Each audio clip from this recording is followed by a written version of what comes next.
Avant de commencer l'histoire, dites-nous d'où vous regardez en laissant un commentaire ci-dessous. Si vous appréciez cette vidéo, n'oubliez pas de liker et de vous abonner. Passez une merveilleuse journée. Profitez de l'histoire, tout le monde. Emma n'avait jamais imaginé que le silence pouvait être aussi assourdissant. Elle était assise au bord du fauteuil en cuir froid dans le bureau de son père, fixant sans expression le bureau en acajou qui les séparait.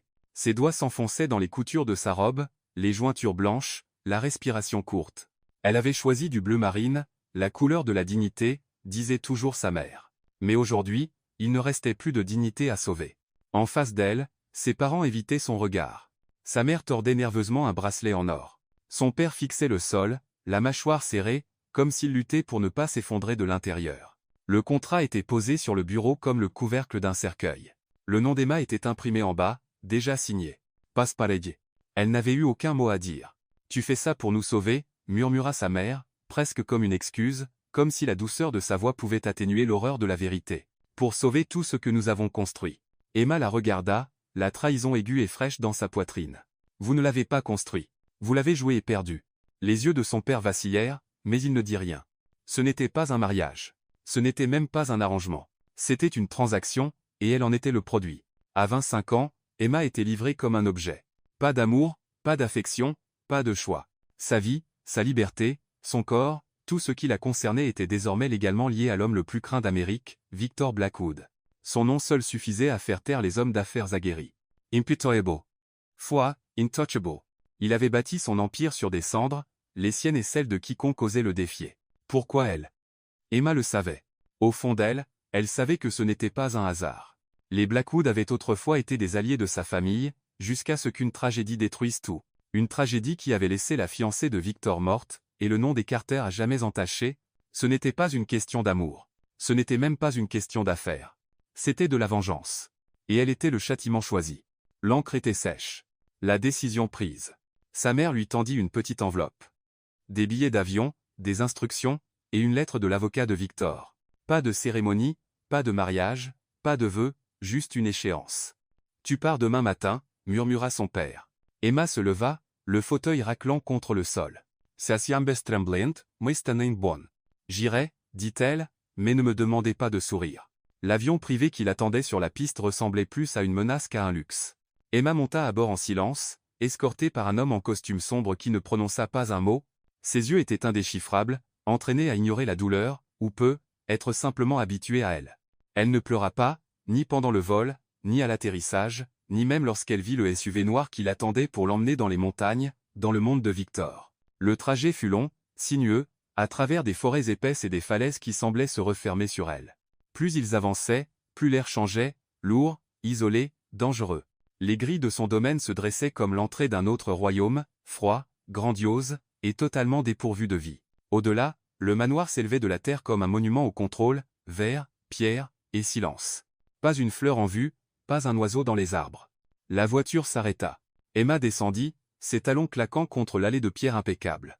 Elle ne savait pas à quoi s'attendre. Un personnel nombreux, des caméras, une assistante. Au lieu de cela, la porte s'ouvrit pour révéler une seule femme, la cinquantaine, cheveux gris tirés en un chignon serré, l'expression dénuée d'émotion. Yesaus Eleanor, dit-elle. Vous logerez dans l'aile. Pas de bienvenue, pas de Madame Blackwood. Pas même Mademoiselle Carter. Juste une directive. Eleanor la guida à travers des couloirs sans fin. Murs blancs, cadres noirs, luminaires argentés, aucune chaleur, aucune personnalité. Chaque recoin du lieu était immaculé, stérile, sans vie. Sa chambre était déjà prête, des placards remplis de vêtements à sa taille, des chaussures alignées avec une précision mathématique, des produits de toilette étiquetés à ses initiales.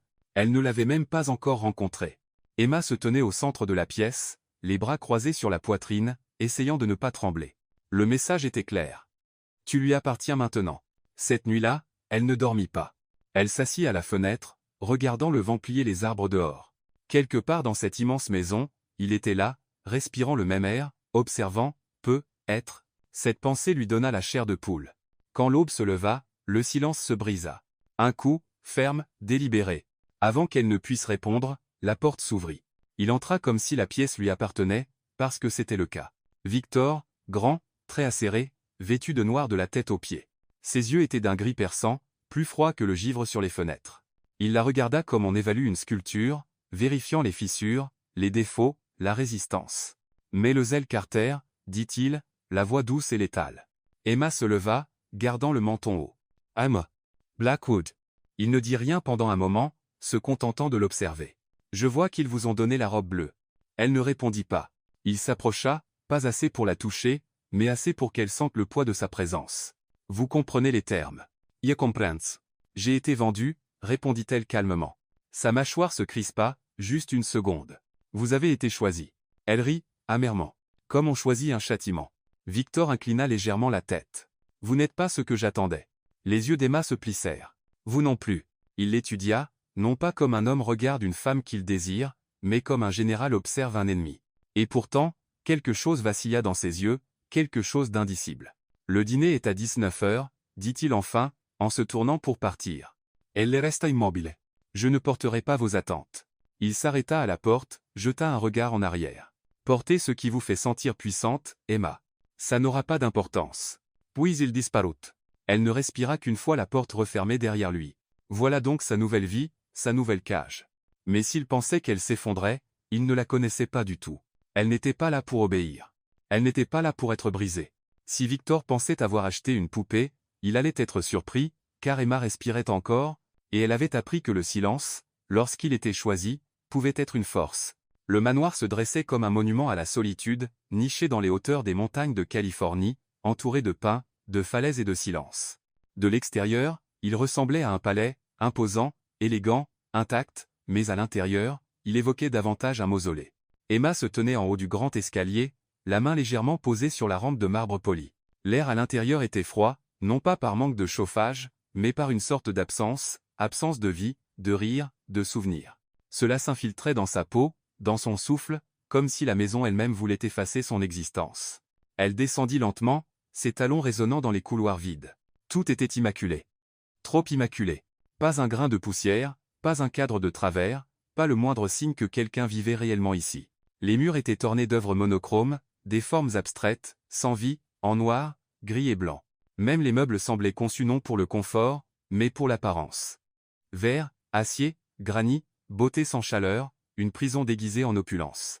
Elle passa devant un vaste salon où personne ne s'asseyait jamais, une bibliothèque aux livres intouchés, une salle à manger avec 20 chaises mais sans conversation. Le silence n'était pas seulement entendu, il était ressenti, pressant contre sa poitrine comme des mains invisibles. Victor avait construit cette forteresse non pour être admiré, mais pour être seul. Eleanor, la gouvernante, se déplaçait comme une ombre, apparaissant toujours au moment nécessaire, ne parlant jamais plus que nécessaire. Elle guida Emma à travers son emploi du temps sans chaleur ni hostilité, juste par devoir. Le petit déjeuner est servi dans la salle à manger est à 8 heures précises. Le déjeuner est facultatif. Le dîner est attendu, récita-t-elle, comme si elle lisait un manuel. Vous pouvez utiliser la piscine intérieure, la salle de sport, le jardin ou la bibliothèque, l'aile ouest est interdite. Emma Ausson-Surtzil. Qu'y a-t-il dans l'aile ouest? Eleanor ne s'y a pas. Des souvenirs. Puis elle s'éloigna. Emma passa sa première journée entière à explorer le domaine, autant pour découvrir son nouvel environnement que pour éviter de perdre la raison. Elle parcourut des couloirs grandioses qui résonnaient uniquement de ses pas. Chaque pièce semblait conçue pour un catalogue, pas pour une vie. Pas de photos de famille, pas d'objets personnels, pas de traces de rire, d'enfants ou d'histoire. Juste de l'espace et du silence. Elle s'arrêta devant une large fenêtre en arc dans la galerie. Dehors, le brouillard des montagnes s'accrochait aux arbres, enveloppant tout de gris. La vue était à couper le souffle, mais distante, comme tout dans cet endroit, même la nature semblait intouchable ici. Son téléphone lui avait été pris à son arrivée. Il n'y avait de toute façon aucun signal aussi haut dans les montagnes, pas d'internet, pas de distraction, juste elle et l'écho de ses propres pensées. C'était presque assez pour la faire hurler. À l'heure du déjeuner, elle s'assit seule dans une salle avec 12 chaises et 3 lustres. Une seule place était dressée pour elle. Couvert en argent, verrerie en cristal, une serviette blanche pliée avec une précision militaire. La nourriture était exquise, dressée comme une œuvre d'art, mais elle pouvait à peine avaler. Eleanor ne la rejoignit pas. Personne ne le fit. Emma planta sa fourchette dans un morceau d'asperge et fixa le siège vide en face d'elle. Voilà ce que ça fait d'être un objet de luxe, murmura-t-elle pour elle-même, des environs magnifiques, des repas parfaits, et une isolation absolue. Au 3e jour, la solitude s'était transformée en quelque chose de plus aigu, de l'agitation. Elle était un oiseau en cage, les ailes coupées par du papier et un stylo. Chaque pièce qu'elle entrait semblait l'observer, attendant de voir quand elle craquerait enfin, et pourtant, Elle refusait. Emma commença à parcourir la maison avec plus d'assurance, non pas parce qu'elle s'y sentait chez elle, mais parce qu'elle refusait de se sentir petite. Si Victor pensait qu'elle se fondrait discrètement dans le tissu de ses murs, il avait tort. Elle portait ses propres vêtements, pas ceux qu'il avait fournis. Elle réarrangeait les vases, déplaçait les livres, ouvrait les fenêtres, de petits actes de rébellion dans un royaume de contrôle. Ce soir-là, juste avant le dîner, elle entra dans la salle de musique. Un grand piano trônait au centre, brillant et intact, sans poussière comme tout le reste. Elle s'assit sur le banc, passa ses doigts sur les touches, mais n'appuya pas. Le silence de la pièce la suppliait de ne pas le perturber. Et pourtant, elle joua une mélodie simple, rien d'extraordinaire, juste des notes qu'elle se souvenait de son enfance, douces, hésitantes, comme si elle chuchotait à la maison. Le son résonna sur le marbre. Pendant un instant, on aurait dit que le manoir exhalait, mais une voix coupa l'air depuis l'entrée. Je ne vous imaginais pas pianiste. Elle se tourna brusquement. Victor était là, vêtu de noir encore, comme si la couleur était devenue une partie de sa peau. Il s'appuya contre le chambranle, bras croisés, regard indéchiffrable. Emma soutint son regard. Je n'essayais pas de vous impressionner. Il avança, lent et délibéré. Tant mieux. Ça n'aurait pas marché. Elle se leva, repoussant le banc avec un raclement. Alors pourquoi êtes-vous ici? Je pensais que vous préfériez hanter les couloirs de loin. Ses lèvres se courbèrent légèrement, d'amusement ou d'agacement, elle ne pouvait le dire. C'est toujours ma maison. Non, corrigea-t-elle, le dépassant avec un calme délibéré. C'est votre prison. Son sourire disparut. Mais il ne l'arrêta pas lorsqu'elle quitta la pièce. Le dîner ce soir-là fut une performance. Eleanor les servit tous les deux dans la salle à manger plus petite, une longue table en acajou éclairée par la lueur vacillante des bougies. Emma portait du noir, pas en signe de deuil, mais comme une armure. Ses yeux croisèrent ceux de Victor de l'autre côté de la table, comme un joueur d'échecs lisant son adversaire. Ils mangèrent en silence pendant un moment. Puis il parla. Enfin. Vous n'êtes pas ce que j'attendais. Elle sirota son vin. Parce que je ne me prosterne pas, ou parce que je suis toujours là? Parce que vous vous battez, dit-il. La plupart des gens ne le font pas. Être que la plupart des gens n'ont pas été vendus comme des meubles, répondit-elle. Il n'est-il la passe? Vous aviez le choix. La mâchoire d'Emma se serra. Vous appelez ça un choix? Ma famille menacée de ruine, de prison, de déshonneur public. Et vous, offrant le salut enveloppé dans une chaîne. J'ai offert la survie. Non, dit-elle, la voix calme et féroce. Vous avez offert la soumission. J'ai choisi la dignité. Le silence qui suivit était lourd, épais de choses qu'aucun d'eux ne pouvait dire à voix haute. Quand le repas se termina, il se leva le premier. Vous pouvez changer les tableaux dans votre chambre si vous voulez, dit-il, presque comme une réflexion après coup. Elle le regarda, surprise. Pourquoi? Ses yeux croisèrent les siens un bref instant, trop bref. Parce que je veux voir ce que vous choisissez. Puis il la laissa là, dans la lueur froide des bougies, dans le manoir qui observait tout, mais ne ressentait rien. Plus tard cette nuit-là, Emma se tenait devant l'un des tableaux de sa chambre, une chose froide, abstraite, juste des coups de pinceau gris et blanc qui semblaient être du givre emprisonné dans du verre. Elle le décrocha. Le mur derrière était vide. Mais pour la première fois, il ressemblait à une toile vierge. Cela se passa un jeudi après-midi. L'air était immobile, le ciel couvert d'un épais voile de brouillard montagnard, jetant une lumière étrange à travers les hautes fenêtres de la chambre d'Emma. Elle venait de sortir de la douche, une serviette enroulée autour de ses cheveux, lorsque la porte s'ouvrit sans un coup. Victor entra comme une tempête, grand, composé, enveloppé de noir comme toujours, comme si le deuil était devenu sa seconde peau. Son visage était indéchiffrable, pas de colère, pas de salutation, pas de chaleur, juste une présence, dense, dominante, inéluctable. Emma se raidit, son cœur bondissant dans sa gorge. Vous avez entendu parler de frapper? Lança-t-elle instinctivement, serrant plus fort son peignoir autour d'elle. Il n'est-il la passe? C'est ma maison. Non, rétorqua-t-elle, la voix tendue. Chest ma chambre. Le regard de Victor balaya son corps une fois, pas de manière lubrique, mais avec une sorte de détachement clinique qui la fit se sentir encore plus exposée. Elle détestait la façon dont sa peau picotait sous son examen. En partie une violation, en partie quelque chose d'autre qu'elle n'était pas prête à nommer. J'avais besoin de vous voir, dit-il. Emma plissa les yeux. Alors attendait dans le couloir comme un homme civilisé. Pendant une seconde, quelque chose vacilla dans son expression, agacement, amusement. Cela disparut trop vite pour être lu. Au lieu de cela, il avança davantage dans la pièce, comme pour tester jusqu'où il pouvait aller avant qu'elle ne craque. Elle ne recula pas. Il regarda autour de la pièce, remarquant le tableau manquant au mur. Vous l'avez enlevé. Je n'aimais pas ce qu'il me faisait ressentir, répondit-elle. Et c'était quoi? Je l'ai, piégé, observé. Il inclina légèrement la tête, comme s'il l'étudiait à nouveau. Approprié. Pour cette maison ou pour moi? Pour ce qui vous a amené ici? La respiration d'Emma se bloqua, mais elle ne le laissa pas voir la blessure derrière ses yeux. C'est donc ainsi que vous faites? Me rappeler à chaque mot que je ne suis pas une invitée, pas une épouse, juste votre vengeance. La mâchoire de Victor se crispa, mais sa voix resta égale. Vous n'étiez pas censée être mon épouse. Elle le savait déjà.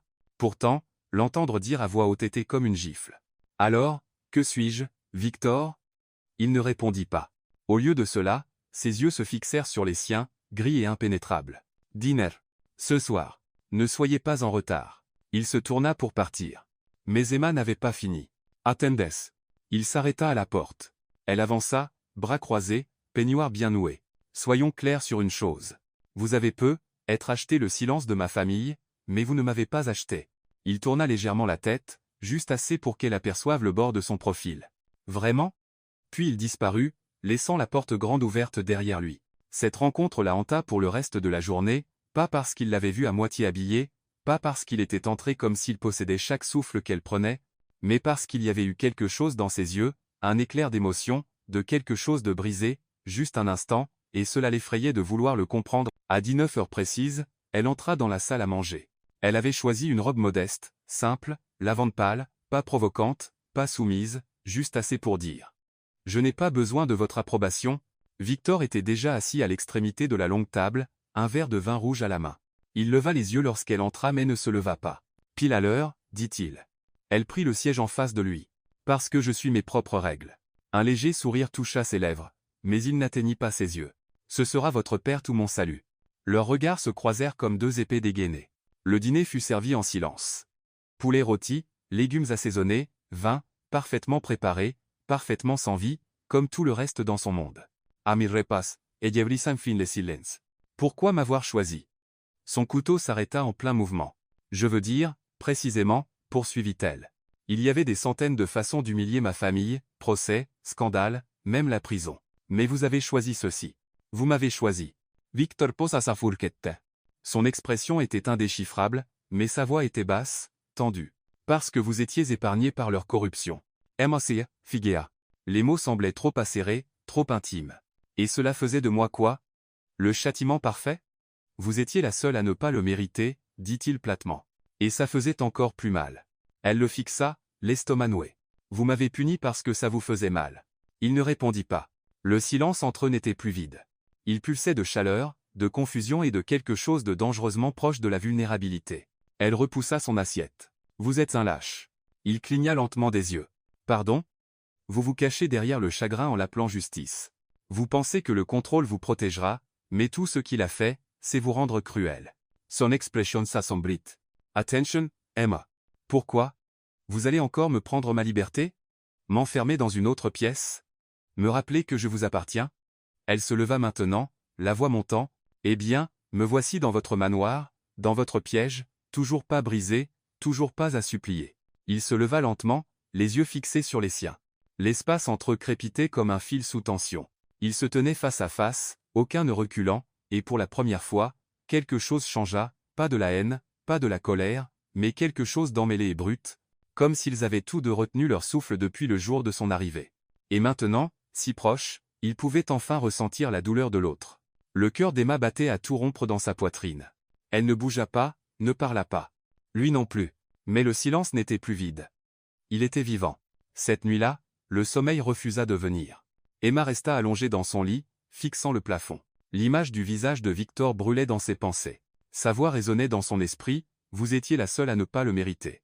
Et ça faisait encore plus mal. Était-ce du regret? De la culpabilité? Ou quelque chose d'autre en Tarly? Et pourquoi, malgré tout ce qu'il lui avait fait, sentait-elle qu'elle n'était pas la seule prisonnière dans cette maison? Les questions tournaient autour d'elle comme de la fumée, et juste avant que le sommeil ne l'emporte enfin, une pensée persista. Que se passe-t-il quand l'homme qui possède votre corps commence à perdre le contrôle de son propre cœur? Les jours commencèrent à se fondre. Matin après matin, Emma se réveillait dans son lit parfaitement fait au son de rien d'autre que le bruissement du vent à travers les pins dehors. Le manoir, aussi grandiose soit-il, semblait devenir plus silencieux à chaque heure, comme une créature vivante retenant son souffle. Elle s'y déplaçait avec une grâce maîtrisée, portant désormais le silence comme une seconde peau. Elle parlait peu, écoutait beaucoup, et observait tout. La maison avait des rythmes, des motifs, et aucun n'était aléatoire. Le petit déjeuner était toujours servi à 8 heures précises dans la salle à manger et, la même disposition, la même tasse en porcelaine, le même bouquet d'orchidées blanches intactes au centre de la table, Victor ne la rejoignait jamais. Le déjeuner était facultatif, et la plupart des jours, Emma le sautait. À la place, elle se promenait dans les jardins. Elle avait trouvé un vieux banc en pierre sous un cèdre pleureur et l'avait revendiqué comme le sien. C'était le seul endroit du domaine qui semblait vaguement humain. Parfois, elle y restait assise pendant des heures, traçant les nervures des feuilles tombées avec ses doigts, s'ancrant dans la seule réalité qui n'était pas scénarisée, mais le dîner était différent. Le dîner était attendu. La salle à manger utilisée pour les repas du soir était plus petite que les autres, plus intime, bien qu'elle résonnât encore comme une cathédrale.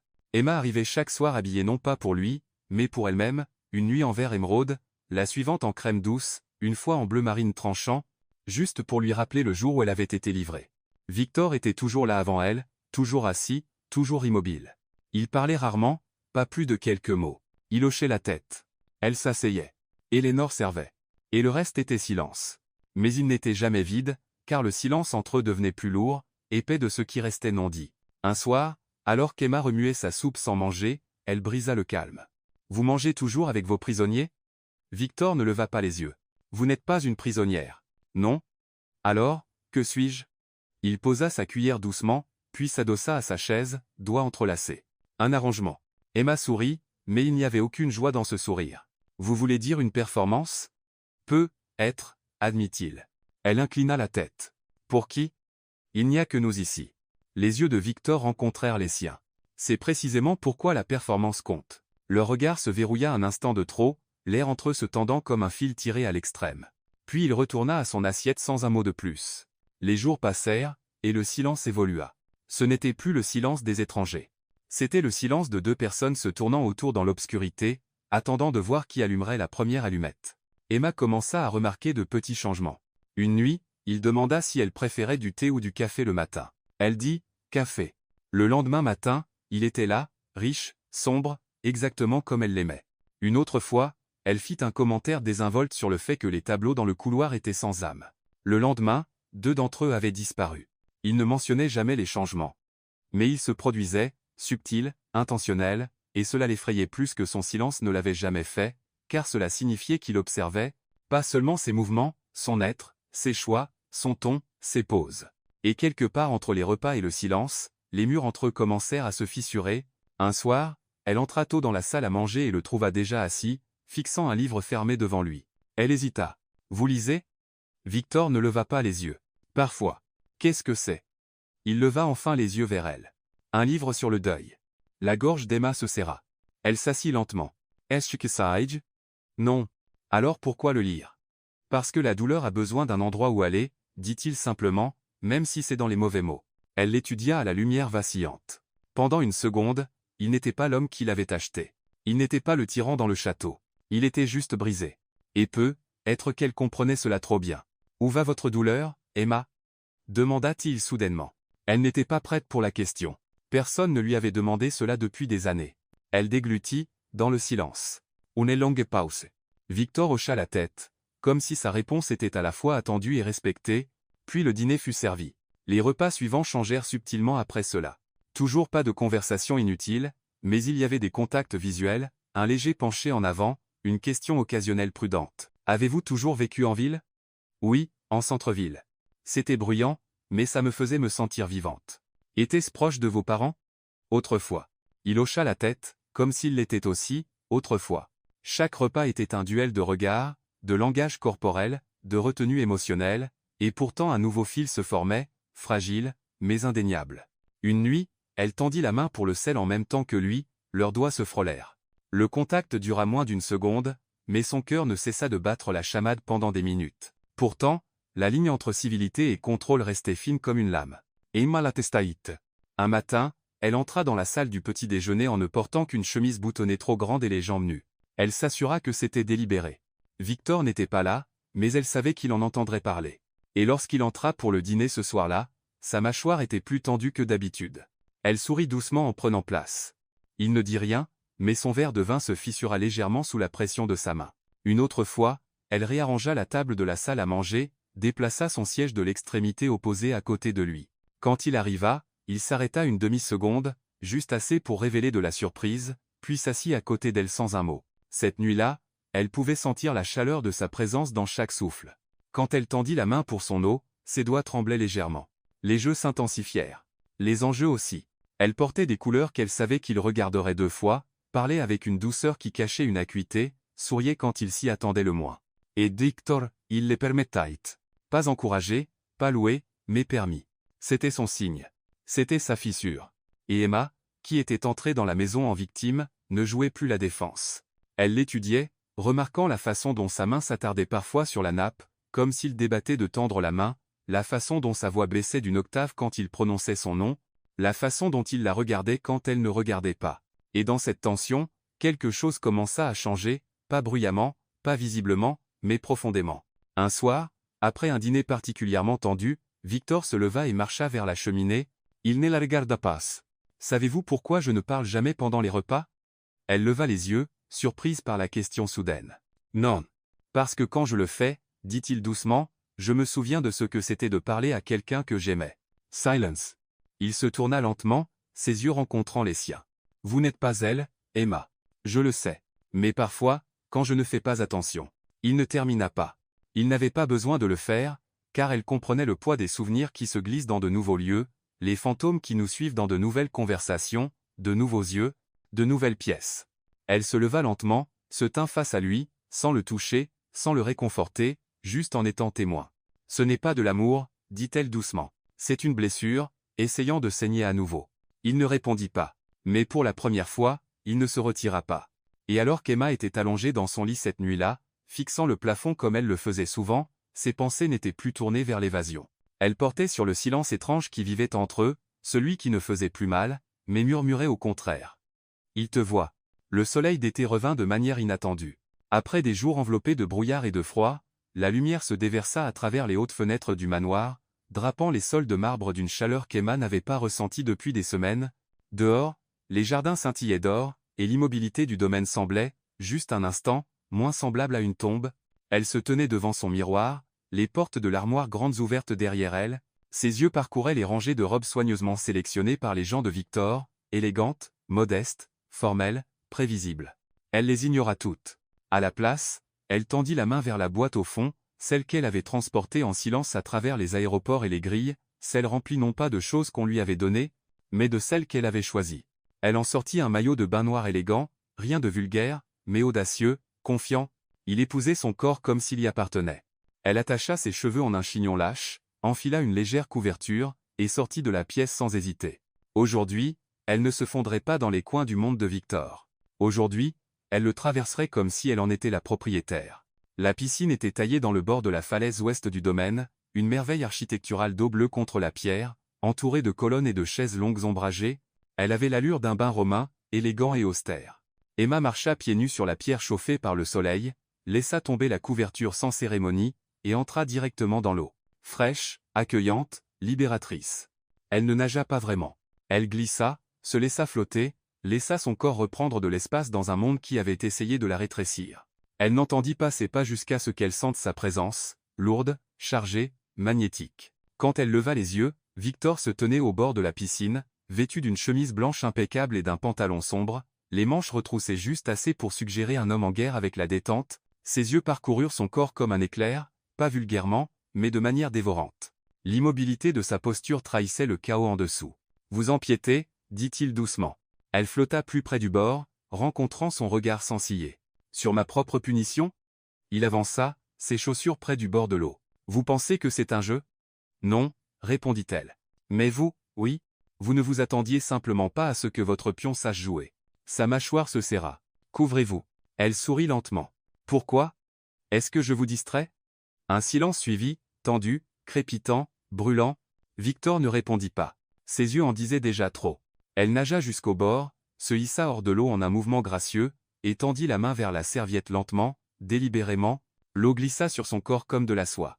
Il se détourna, avant qu'elle ne puisse lire son expression, victoire ou avertissement. Ce soir-là au dîner, la tension aurait pu briser le lustre au-dessus d'eux. Emma arriva dans une robe bordeaux profond, le décolleté doux mais audacieux. Ses cheveux tombaient en vagues. Son parfum, délicat comme de la rose et du feu, l'atteignit avant même qu'elle ne s'asseye. Le regard de Victor était acéré, prudent. Il ne dit rien pendant les premiers plats. Puis elle parla, la voix douce. Vous vouliez une épouse que vous pourriez punir. Vous n'avez jamais dit qu'elle devait être silencieuse. Je n'ai pas demandé de commentaires, répondit-il. Elle inclina la tête. Alors pourquoi continuez-vous à répondre? Il posa sa fourchette soigneusement. Parce que je n'ai pas encore décidé si j'admire votre défi ou si je le ressens comme une offense. Ella se penchanawant. Peut être les deux. Leurs regards s'entrechoquèrent à nouveau, guerre et reddition, désir et aversion. Elle pouvait le sentir maintenant, l'attraction tacite entre eux, pas seulement le pouvoir, mais la conscience. La façon dont ses yeux se posaient sur ses lèvres quand elle parlait. La façon dont sa voix baissait toujours quand elle le défiait. La façon dont elle pouvait sentir la chaleur de son regard même quand elle lui tournait le dos. Et lui, il ressentait sa présence comme une flamme qu'il ne pouvait ni toucher ni éteindre. Le lendemain, elle trouva un piano dans l'aile ouest. Elle n'était pas censée être là, mais les portes sont faites pour être ouvertes, tout comme les blessures. Elle s'assit, laissa ses doigts trouver une mélodie sans nom, lente, douloureuse, riche de désir. Elle ne l'entendit pas entrer. Elle n'en avait pas besoin. Elle le sentit. Sa voix vint de derrière elle, douce. C'était sa pièce préférée. Emma arrêta de jouer, les mains figées sur les touches. Clara? Il ne répondit pas, avançant lentement jusqu'à se tenir à côté d'elle. Ses yeux s'attardèrent sur les touches. Elle jouait, pas bien, mais avec passion. Emma se tourna vers lui, l'air épais de souvenirs. C'est pourquoi c'est interdit? Parce que cette pièce se souvient encore d'elle? Elle est partout dans cette maison, dit-il. Mais cette pièce est là où elle était le plus vivante. Emma observa son visage, vit la douleur derrière le contrôle, l'homme derrière le mythe. Vous ne pouvez pas punir le passé en emprisonnant le présent, dit-elle doucement. Ses yeux se posèrent sur les siens. Je ne vous punis pas. Non, murmura-t-elle. Vous vous punissez vous-même? Irrecula. Vous ne devriez pas être ici. Mais je le suis. Et que voulez-vous, Emma? Elle se leva maintenant, à quelques centimètres de lui. Je veux que vous admettiez que vous avez perdu le contrôle le jour de mon arrivée, que vous avez créé cette prison non pas pour moi, mais pour vous protéger de ce que vous ressentez quand j'entre dans une pièce. Les mots restèrent suspendus entre eux, acérés et dévastateurs. Il la fixa, immobile. Puis, lentement, il se tourna et s'éloigna sans un mot. Cette nuit-là, elle ne dormit pas. Elle s'assit à sa fenêtre, regardant les étoiles pulser au-dessus des arbres noirs. Elle avait franchi une ligne. Elle pouvait le sentir, pas dans la colère, mais dans quelque chose de bien plus dangereux, l'émotion. Victor ne se contentait pas de se défaire. Il commençait à ressentir. Et la question qui résonnait plus fort que tout silence était, que se passe-t-il quand l'homme qui a acheté votre corps commence à craindre le pouvoir de votre âme? La pluie arriva soudainement. Un instant, le ciel californien était clair et silencieux.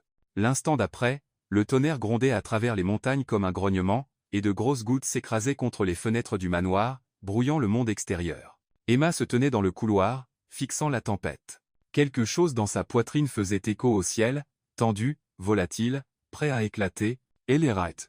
Le silence dans la maison semblait différent, maintenant, pas vide, mais chargé. Depuis le moment dans la salle du piano, Victor était absent, pas physiquement, il apparaissait encore au repas, marchait encore dans les couloirs, mais émotionnellement, il se retirait, et elle le ressentait. Il cachait quelque chose de plus profond que le pouvoir, quelque chose de plus sombre que le chagrin, et ce quelque chose avait à voir avec elle. Ce soir-là, alors que la tempête faisait rage, elle entendit la voix. Pas celle de Victor, pas celle d'Éléanore, mais la sienne. À travers une fente dans une porte qu'elle n'avait jamais vue ouverte auparavant, son bureau, on l'avait averti de rester à l'écart de cette partie de la maison. Mais ce soir, la porte était entr'ouverte, et Victor était à l'intérieur, parlant dans un téléphone, voix basse, tendue, ignorant qu'elle était là. Emma s'approcha, retenant son souffle. Son nom est Emma Carter, dit-il. On n'est pas osé. Je me fiche de ce que dit la presse. Elle n'est pas une victime. Elle est la conséquence. Le cœur d'Emma cogna contre ses côtes. Une autre pause. Alors, l'employé de son père a causé l'accident. Clara est morte à cause d'eux. Je leur ai donné un choix. Et maintenant, je vis avec le mien. Emma recula, comme si les mots avaient brûlé sa peau. Les pièces du puzzle s'assemblèrent d'un coup, acérées, cruelles, inévitables. Ce n'était pas une question d'affaires, de sauver sa famille, ou même de pouvoir. C'était à propos de Clara, la fiancée qu'il avait perdue, l'amour enfoui sous le chagrin et la rage. Emma n'était pas juste un symbole. Elle était une rétribution. Elle n'attendit pas qu'il finisse l'appel. Elle fit irruption dans le bureau, la voix tremblante. Alors, c'est ce que je suis. La tête de Victor se redressa brusquement, les yeux écarquillés de surprise. Emma, ne fais pas ça. Elle l'éclaqua, tremblante. Ne dis pas mon nom comme si j'avais de l'importance. Il se leva lentement, comme s'il essayait de contrôler l'effilochage. Mais il était trop tard. Vous m'avez acheté pour les punir, dit-elle. Mais je ne suis pas eux. Je n'ai tué personne. Je n'ai jamais dit que vous l'aviez fait, répondit-il. Mais vous saviez, dit-elle, la voix brisée. Vous saviez que j'étais innocente, et vous m'avez choisi quand même. Pourquoi? Sa mâchoire se crispa. Parce que l'innocence rend le châtiment plus pur. Elle tressaillit, comme frappée.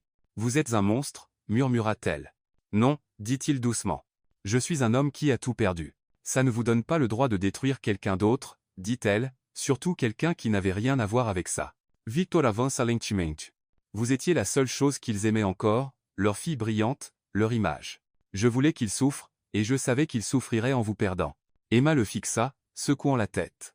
Vous ne vouliez pas une épouse. Vous vouliez une arme. Il ne le nia pas. Et c'était la pire partie. Elle quitta la pièce en silence, la tempête la suivant comme une ombre. Ses pas étaient rapides, son souffle irrégulier. Elle avait besoin d'air, d'espace, d'un moyen d'échapper à la vérité maintenant logée dans ses côtes comme du verre brisé. Elle courut à travers les couloirs, passa devant la galerie, la salle du piano, vers le jardin. La pluie s'abattit sur elle lorsqu'elle sortit pieds nus, sa robe collant à sa peau. Le tonnerre claqua au-dessus, mais elle ne tressaillit pas. Elle se tenait là, le visage levé vers le ciel, et laissa l'eau la laver, comme si elle pouvait la purifier de ce qu'il avait fait, de ce qu'il avait fait d'elle. Elle n'était plus la fille arrivée il y a des semaines. Elle était quelqu'un d'autre maintenant, quelqu'un qui avait regardé l'amour dans les yeux et vu la lame derrière. Elle ne rentra pas cette nuit-là, ni dans sa chambre, ni à la table du dîner, ni dans le silence qu'ils avaient appris à partager. À la place, elle s'assit dans le pavillon de pierre à l'extrémité du domaine, trempée et tremblante, jusqu'à ce que la tempête passe et que les étoiles émergent comme des témoins hésitants. Quand elle rentra enfin à l'intérieur, la maison était immobile, mais sa porte était ouverte, et il était là. Victor se tenait à la fenêtre, bras croisés, sa chemise humide de pluie. Il ne se tourna pas lorsqu'elle entra. « Je t'ai cherché, dit-il. » Elle ne dit rien. « Tu as raison, poursuivit-il. Tout ce que tu as dit dans le bureau, tu as raison. » Elle ferma la porte derrière elle. Victor se tourna alors, son visage plus fatigué qu'elle ne l'avait jamais vu. « Je pensais pouvoir vivre avec ça, dit-il, avec t'utiliser, avec enfouir ce que je ressentais chaque fois que tu entrais dans une pièce, mais je ne peux pas. Tu as utilisé mon corps pour enfouir ton chagrin, dit-elle froidement. Non, dit-il, j'ai utilisé ta présence pour punir leur absence. Et je le regrette plus que tout ce que j'ai jamais regretté dans ma vie. Emma le regarda, sa voix un murmure maintenant. Et maintenant? Il s'approcha prudemment. Maintenant, je te laisse décider. Pour une fois. Il hocha la tête. Pour toujours. Elle voulait le haïr, crier, fuir, lui faire ressentir ce qu'elle avait ressenti, trahi, rejeté, utilisé. Mais la vérité était plus compliquée, car même à travers les mensonges, la manipulation, la douleur, il y avait eu des moments de vérité, une main frôlant la sienne trop longtemps, un souffle retenu dans le silence, un regard qui durait trop pour être vide. Victor l'avait blessé, mais il avait aussi commencé à changer. Et cela, plus que tout, l'effrayait, car le changement signifiait l'espoir, et l'espoir signifiait le risque, et elle n'était pas sûre d'avoir la force de perdre à nouveau. Elle le regarda une dernière fois. Ses yeux n'étaient plus acérés, ils étaient bruts. « J'ai besoin d'être seule, dit-elle. Il hocha la tête. Puis il la laissa là, comprenant enfin que la seule façon de la retenir était de la laisser partir. L'air des montagnes était frais ce matin-là, chargé de l'odeur des pins et du frisson de quelque chose d'inachevé. Le manoir dormait encore, enveloppé de silence. Mais Emma était déjà habillée, bottes lacées étroitement, un sac en toile sur l'épaule. Elle se déplaçait comme un fantôme dans les couloirs, invisible, inaudible. Elle avait étudié le domaine en silence pendant des semaines, appris ses rythmes, les chemins du personnel, le timing des grilles. Elle connaissait le sentier qui disparaissait derrière les jardins nord, celui caché sous l'arc de lierre envahi. Il était raide, sinueux, long, mais il menait en bas des falaises, loin des caméras, et finalement à une route de service. C'était son plan, pas de disparaître pour toujours, juste de respirer, de se choisir, ne serait-ce qu'une fois. Elle atteignit le bord du sentier avant de l'entendre. Emma. Son corps se figea, son cœur battant dans sa poitrine. Elle se tourna lentement. Victor se tenait à quelques pas derrière elle, sans manteau, sans garde, sans colère, juste lui. Ses cheveux légèrement ébouriffés, sa chemise froissée par un mouvement précipité. Il ressemblait à un homme qui avait couru jusqu'à ce que ses poumons brûlent. « Comment as-tu ? J'ai vu que tes bottes manquaient, dit-il. Et tu n'étais pas au petit déjeuner. » Elle déglutit, serrant la sangle de son sac plus fort. « Je ne fuis pas toi. Je sais, dit-il. Tu fuis vers toi-même. » Sa voix ne portait aucun jugement, seulement quelque chose de plus profond, une compréhension qui la secoua plus que s'il avait crié. « Laisse-moi partir, dit-elle doucement. « Je le ferai, répondit-il. Mais pas comme ça. » Elle hésita. « Tu as dit que je pouvais choisir, lui rappela-t-elle. « Et tu peux, dit Victor, s'approchant. Mais pas en portant une colère qui n'est pas la tienne. » Elle fronça les sourcils. « De quoi parles-tu ? Je ne t'ai jamais dit toute la vérité, dit-il. Pas tout. » Elle ne parla pas. Elle ne pouvait pas. Victor s'assit sur le mur de pierre bas qui bordait le bord du chemin, ses yeux scrutant la forêt en contrebas. Puis il commença. « Le jour où Clara est morte, dit-il, elle n'était pas censée être dans cette voiture. Nous nous étions disputés pour quelque chose de stupide. Je ne me souviens même plus quoi. Elle est partie tôt, voulait de l'espace. » Emma resta immobile, écoutant. « L'accident a été causé par un employé de l'entreprise de ton père, poursuivit-il, ivre, imprudent, conduisant un camion de livraison sans repos adéquat. Ils ont étouffé l'affaire, soudoyé des témoins, payé la presse. » Emma ferma les yeux. Elle se souvenait avoir entendu des murmures, des procès qui disparaissaient, une démission discrète, mais elle était trop jeune, trop protégée pour comprendre. « J'ai essayé de poursuivre en justice, dit Victor. Mais ta famille avait du pouvoir, de l'argent, de la protection. Ils ont enterré la vérité. » Elle ouvrit les yeux. « Alors, tu m'as enterré à la place. »« Non, dit-il doucement. J'ai essayé de partir. Je suis allé en Europe pendant 1 an. J'ai cessé de parler à tout le monde. Mais partout où j'allais, je la voyais. Et chaque fois que je pensais à elle, je te voyais. » Elle fronça les sourcils. « Pourquoi moi ? Parce que tu étais innocente, parce que tu me regardais comme elle le faisait avant que le monde ne lui apprenne à être prudente. » Il se leva maintenant, lui faisant face pleinement. « Tu m'as rappelé que j'étais encore capable de ressentir, et je t'ai haï pour ça. » Des larmes piquaient le fond des yeux d'Emma. « Je me suis dit que si je te faisais venir ici, si je contrôlais la seule partie de leur monde dont ils se souciaient encore, je pourrais faire disparaître la douleur. » Il s'approcha, lentement. « Mais au lieu de cela, dit-il, la voix se brisant, tu m'as fait me souvenir de ce que c'est d'être vivant. » Elle détourna le regard, essuyant son visage avec le dos de la main. « Ce n'est pas juste.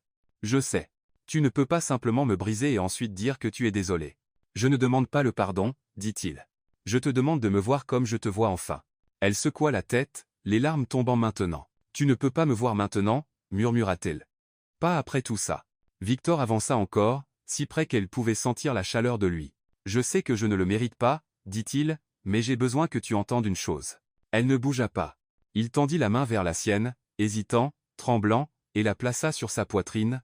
Son cœur battait sous sa paume. « Quand j'ai réalisé que tu n'étais pas juste quelqu'un que j'utilisais, murmura-t-il, je me suis brisé. » Emma sentit son pouls, rapide, vulnérable, réel. « Je ne voulais plus simplement que tu partes, poursuivit-il.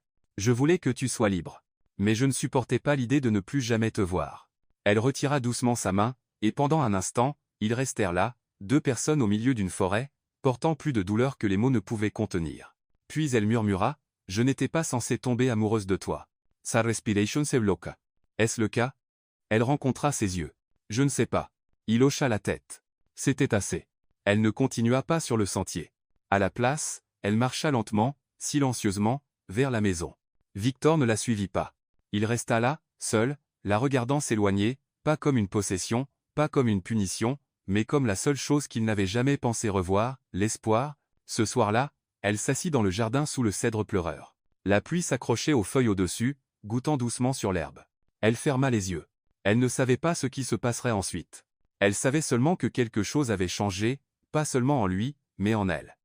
Car pour la première fois, le manoir ne semblait plus une prison. Il semblait une question à laquelle seul son cœur pouvait répondre.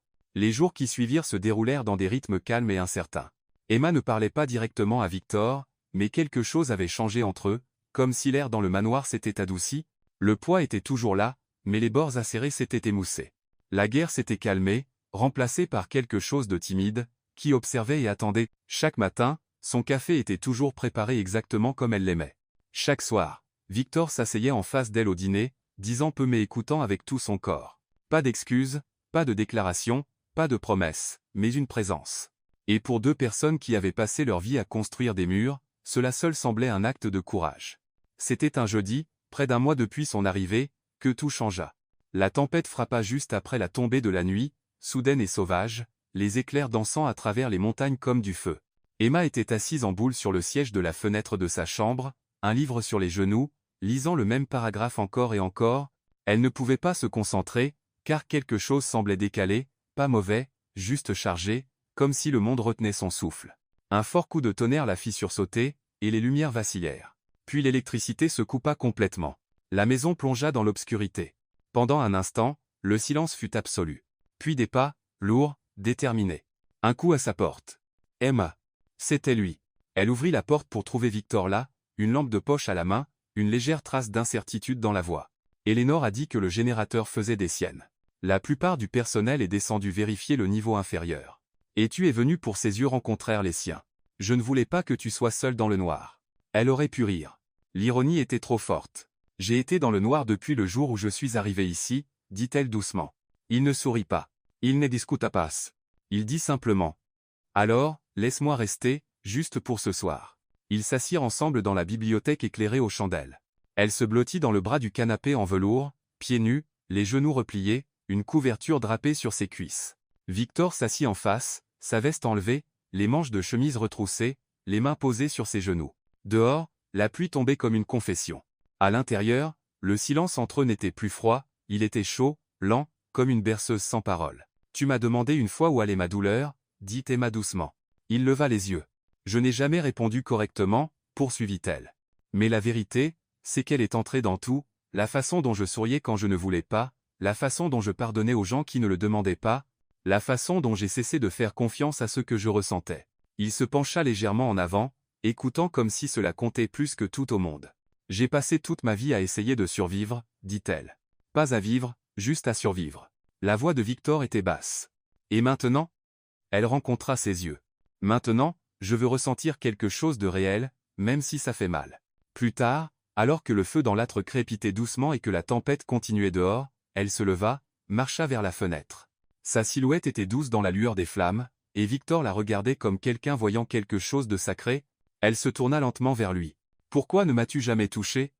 Sa respiration se bloqua. « Tu en avais tous les droits, » ajouta-t-elle, sans amertume, mais avec curiosité. « Par le contrat, je veux dire, par le pouvoir que tu t'es construit. » Victor se leva, s'approchant, mais gardant une distance prudente. « Parce que je ne voulais pas ton corps, dit-il. Je voulais ton esprit, et maintenant que je le vois, je ne veux pas le briser. Son cœur se serre. Tu l'as déjà fait, murmura-t-elle. Il ferma les yeux brièvement. Alors, laisse-moi le reconstruire. Ils restèrent silencieux, leur souffle se mêlant dans l'espace entre eux. Et puis elle avança.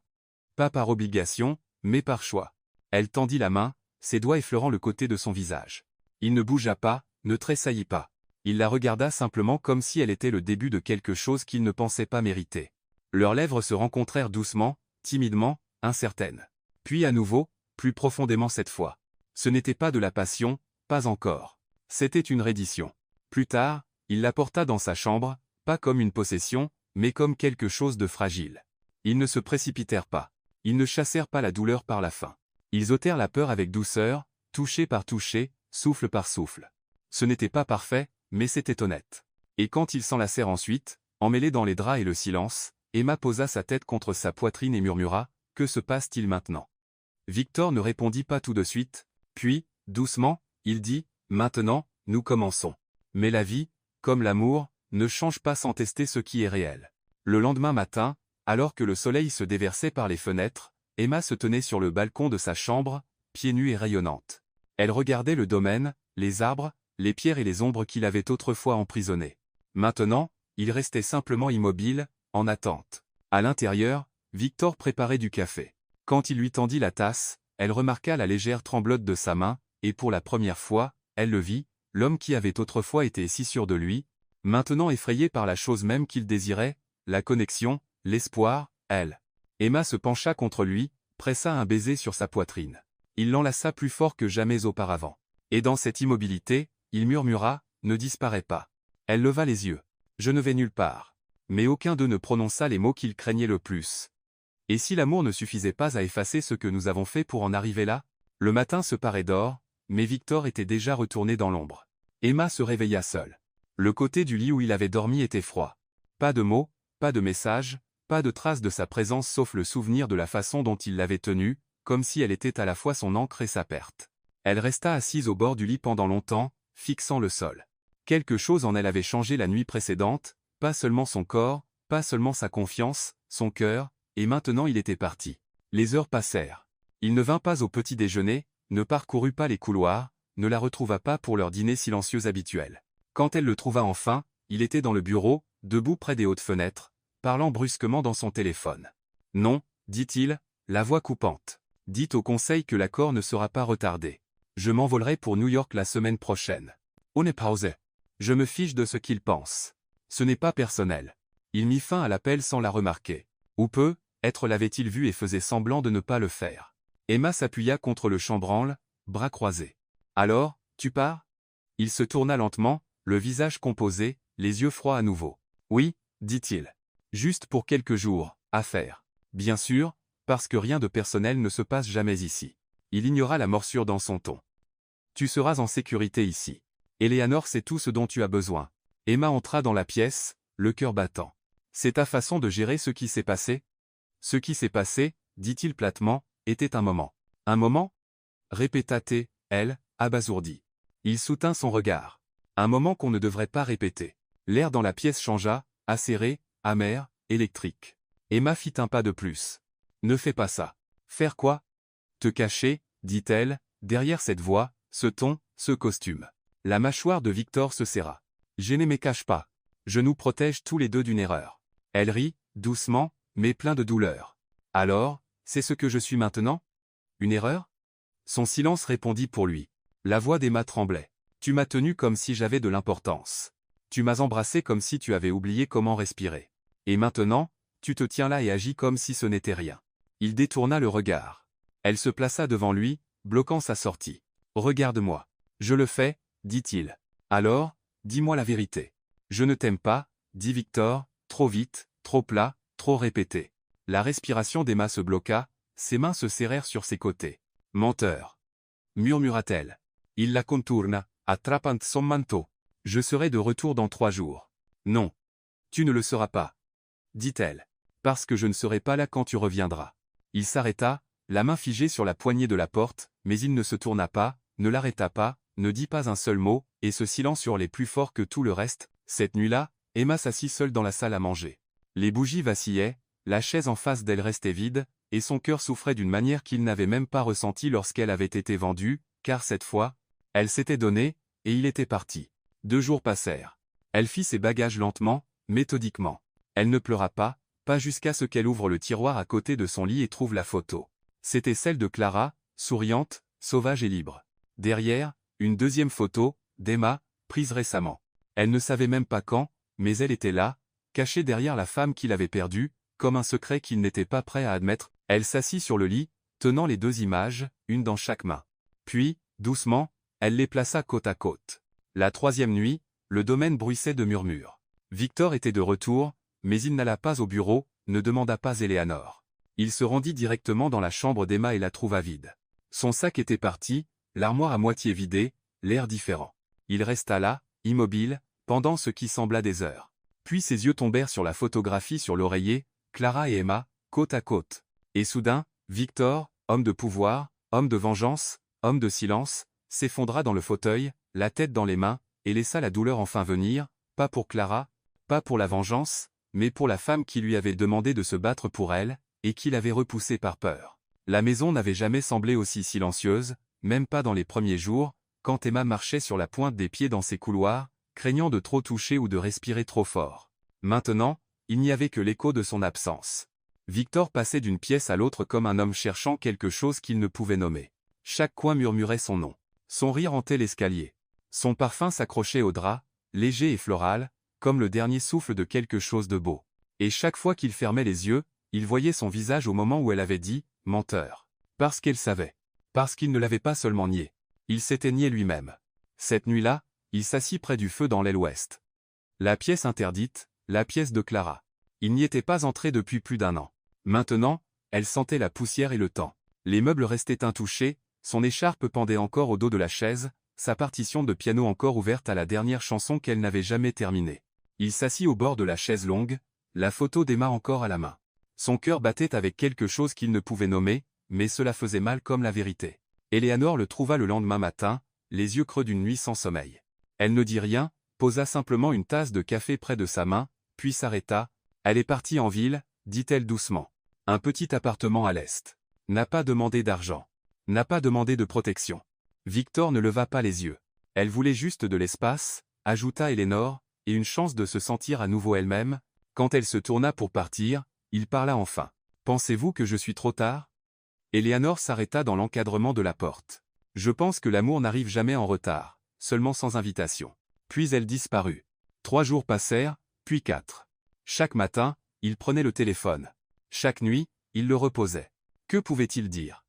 Que pouvait-il offrir qui ne sonne pas comme de la manipulation, de la culpabilité ou de la peur déguisée en rédemption?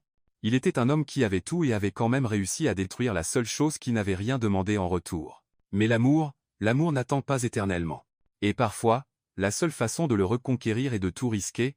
Il conduisit, pas dans un SUV noir ou derrière des vitres teintées, il conduisit lui-même à travers les routes sinueuses qu'il avait autrefois emprisonnées, jusqu'à la ville qui la tenait maintenant, passant devant des immeubles, des taxis klaxonnant, des musiciens de rue jouant des chansons que personne n'écoutait. Quand il trouva son immeuble, il était modeste, calme, pas de garde, pas de marbre, juste réel. Il se tint devant sa porte pendant près de 10 minutes, puis frappa. Rien. Il frappa à nouveau, plus doucement. Puis la porte s'ouvrit. Elle se tenait là en jean et sweatshirt délavé, pieds nus, une tasse de thé à la main, et quand ses yeux rencontrèrent les siens, Victor oublia comment respirer. Emma ne parla pas, ne s'écarta pas, ne pleura pas. Elle attendait simplement. Victor déglutit difficilement. Je n'aurais pas dû partir. Elle haussa un sourcil. Mais tu l'as fait. J'avais peur. De moi? Demanda-t-elle, la voix calme. D'Emma. Un long silence s'étira entre eux. Il poursuivit, la voix rauque. Avec Clara, j'aimais facilement. Avec toi, j'aimais par morceaux, en niant, en silence, dans l'ombre. Elle baissa les yeux sur le thé dans sa main. Et maintenant? Maintenant, je ne peux pas arrêter. La respiration d'Emma se bloqua. Victor s'approcha, sans la toucher. Tu m'as demandé une fois pourquoi je ne t'avais jamais touché au début. Ce n'était pas à cause du contrôle. C'était parce que je savais, même alors, que si je te touchais avec vérité, je ne pourrais jamais te laisser partir. Elle leva lentement les yeux. Et si je ne te fais plus confiance? Alors, je la gagnerai, dit-il, chaque jour, avec chaque mot, avec chaque souffle. Une autre pause. Puis Emma ouvrit la porte plus grand, juste d'un pouce. Mais c'était assez. Ils s'assirent par terre ce soir-là, pas sur des meubles, juste une couverture, 2 tasses de thé, et les lumières de la ville par sa fenêtre. Il lui parla de la culpabilité. Elle lui parla de la peur. Il lui dit comment il utilisait le silence comme un bouclier.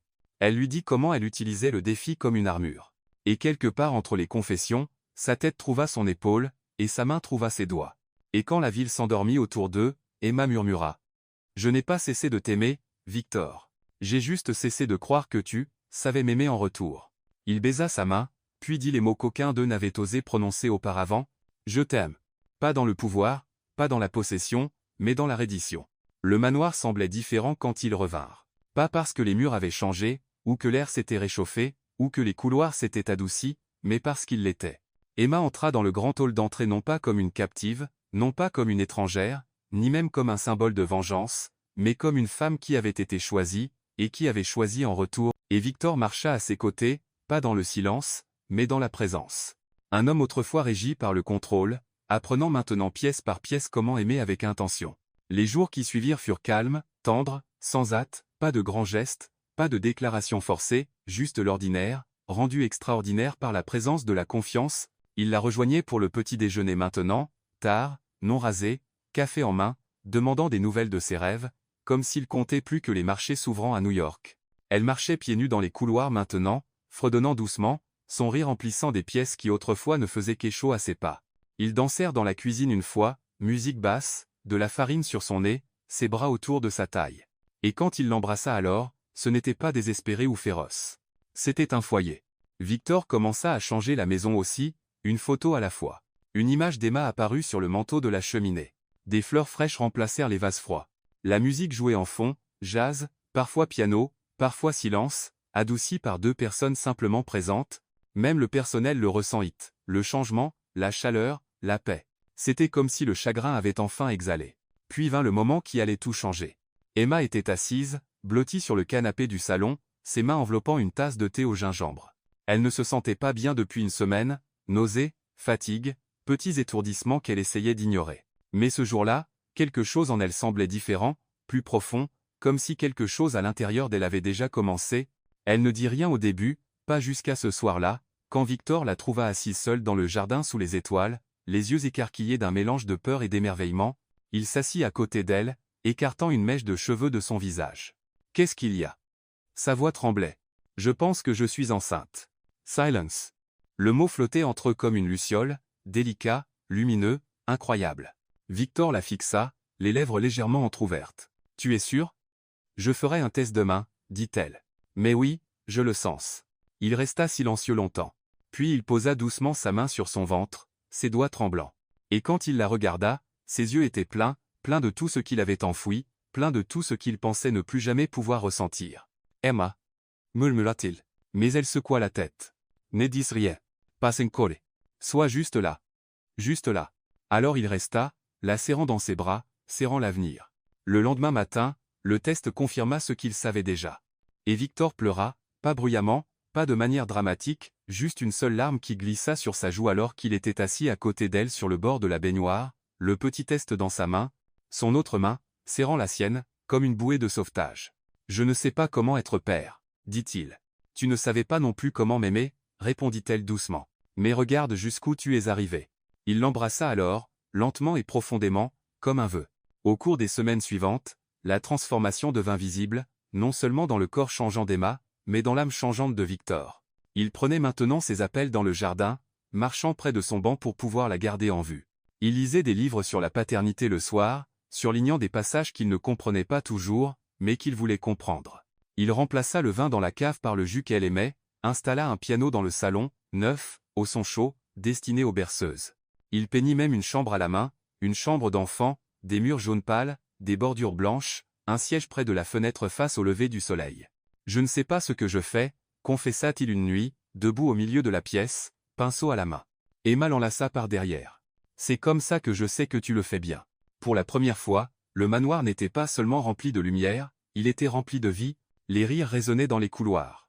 Emma chantait pour son ventre le matin. Victor lui parlait la nuit, murmurant des secrets, des promesses et des peurs. « Je vais t'aimer comme il faut, » dit-il une fois, la tête reposant sur ses genoux. « Mieux que je n'ai su m'aimer moi-même. » Emma passa ses doigts dans ses cheveux. « Tu le fais, déjà. » Une nuit, alors qu'ils étaient allongés dans le lit, le bébé donna un coup pour la première fois. La main de Victor était sur son ventre, ses yeux s'illuminèrent, et il éclata en larmes à nouveau, plus librement cette fois. « Pourquoi pleures-tu » murmura-t-elle. « Parce que, dit-il, la voix brisée, tu m'as donné tout ce que je ne savais pas comment demander. L'homme qui régnait autrefois depuis l'ombre, l'homme qui l'avait acheté comme une arme, l'homme qui avait perdu l'amour et pensait avoir enterré son cœur avec lui, était enfin devenu autre chose.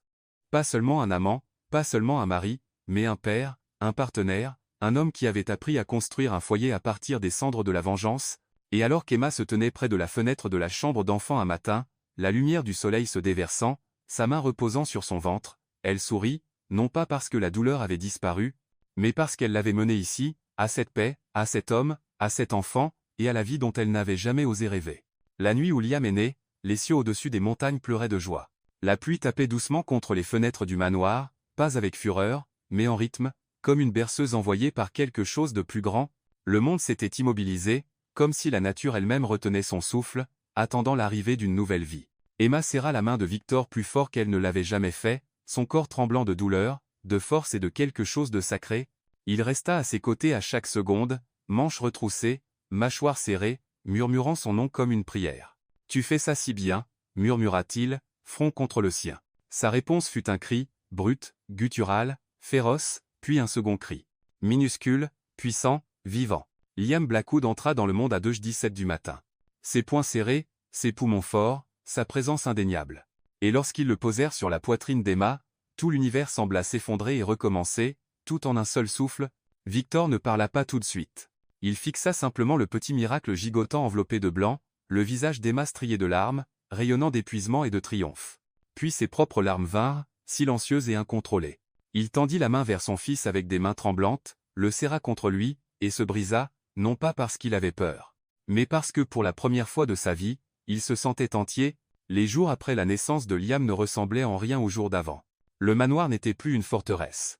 C'était un berceau, un sanctuaire, un lieu de commencement. La lumière du soleil se déversait par les fenêtres comme une bénédiction. La musique revenait dans les couloirs, berceuse douce, rire, le craquement occasionnel des planchers alors que Victor marchait avec le bébé blotti contre sa poitrine. Emma l'observait dans ces moments, un doux sourire toujours au coin des lèvres. Parce que l'homme qui régnait autrefois par le silence fredonnait maintenant sous son souffle. Parce que l'homme qui craignait autrefois l'amour embrassait maintenant le front de son fils comme s'il était sacré. Parce que l'homme qui avait dit un jour « Je ne t'aime pas », disait maintenant « Je ne savais pas comment jusqu'à ce que tu arrives ».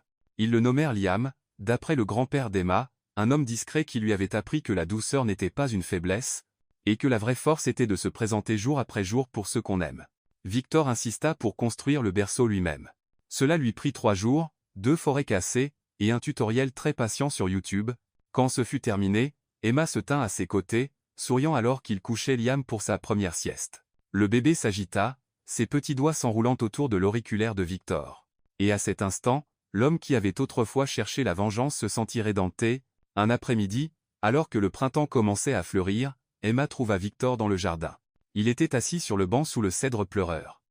Le même banc où elle avait autrefois pleuré sous la pluie, incertaine de retrouver un jour la liberté. Maintenant, elle marcha lentement vers lui, Liam endormi dans ses bras, son souffle doux contre sa peau. Victor leva les yeux remplis de quelque chose qui ne pouvait être décrit que comme de l'émerveillement. Elle s'assit à côté de lui, plaça le bébé dans ses bras, et posa sa tête sur son épaule. Le jardin autour d'eux bourdonnait de vie, fleurs s'ouvrant, abeilles fredonnant, le monde tournant doucement en avant. Il embrassa ses cheveux et murmura « Tu m'as donné un fils. Emma Sorit, tu m'as donné une vie ». Plus tard cette semaine-là, ils parcoururent la galerie ensemble.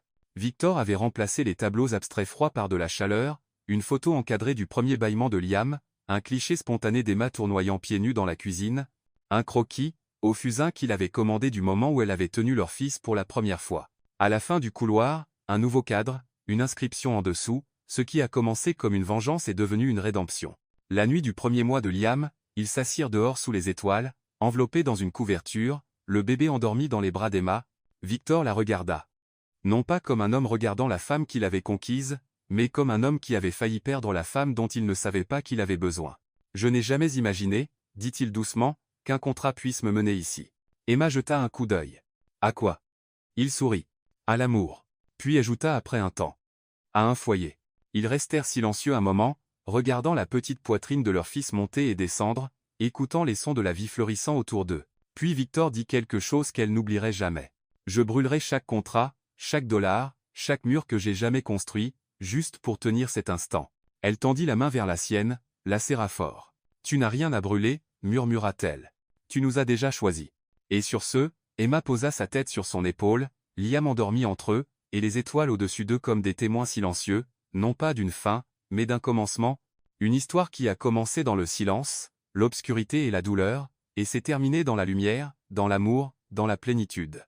Parfois, l'amour n'arrive pas doucement. Il surgit comme une tempête, déguisé en colère, enfoui sous la douleur, emmêlé dans le silence. Emma n'était pas censée être aimée, pas par lui, pas dans cette maison, pas dans ces conditions. Mais l'amour ne naît pas de la perfection. Il naît de la vérité, de 2 cœurs brisés choisissant encore et encore de ne pas abandonner l'un pour l'autre. Victor pensait que le pouvoir pouvait le protéger. Mais en fin de compte, c'est la vulnérabilité qui l'a sauvé. Et ce n'était pas le contrôle qui a donné la liberté à Emma. C'était le pardon. Maintenant, ils tiennent une nouvelle vie dans leurs bras. Mais le vrai miracle est qu'ils ont appris à vivre à nouveau. Et vous, seriez-vous assez courageux pour aimer quelqu'un qui vous a autrefois blessé? S'il était prêt à changer?